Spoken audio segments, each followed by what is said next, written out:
Korean automaker today revealed its first-ever truck, the 2025 Kia Tasman, which will be sold in several markets around the globe. However, none of them include the United States, at least for now. Apart from its Telluride-like headlights and giant Kia badging, the Tasman doesn't look like anything else you'll find in a Kia showroom. Then again, the company has never made a model like this before, so perhaps that's intentional.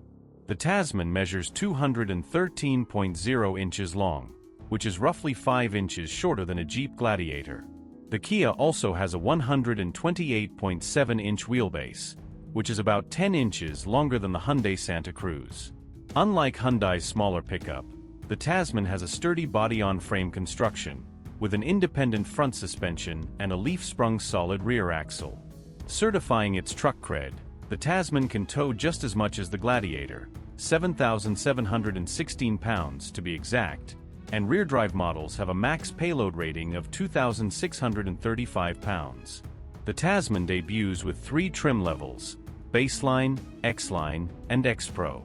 Only the base model offers rear-wheel drive, but it's available with all-wheel drive that's standard on the other two. It will offer different powertrain options, depending on the market. There's a gas-fed 2.5-liter engine that produces 277 horsepower and 311 pound-feet of torque, or a diesel 2.2-liter mill that makes 207 horses and 325 pound-feet. The gas engine pairs exclusively with an 8-speed automatic, which is also offered with a diesel along with 3 pedals and a 6-speed manual transmission. While the Tasman can be configured as a single cab with an unspecified bed size, that's only for the base model. The X-rated trucks feature a roomier crew cab with a 6-foot cargo box. To make climbing into the bed easier, Kia has integrated side steps into the rear bumper, just like what Chevy trucks have had for years. Imitation is the sincerest form of flattery, and domestic trucks should be quite flattered with Kia's first pickup.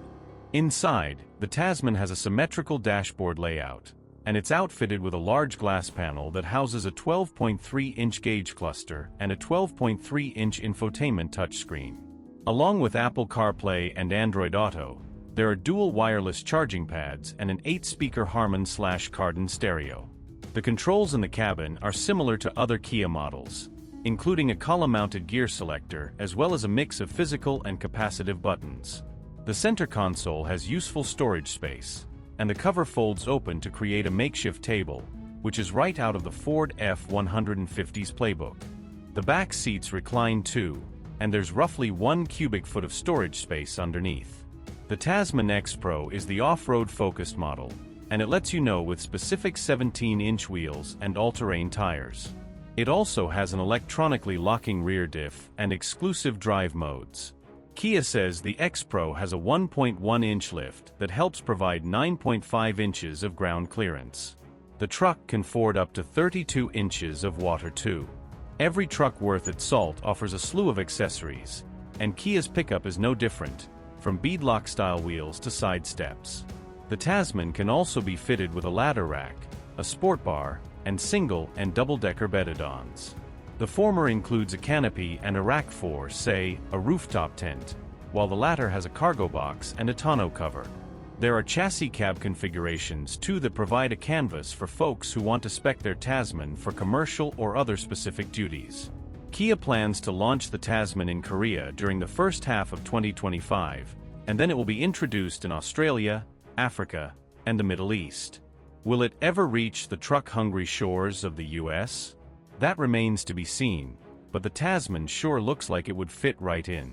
If you enjoyed this review, be sure to like this video, subscribe to our channel for more exciting car reviews.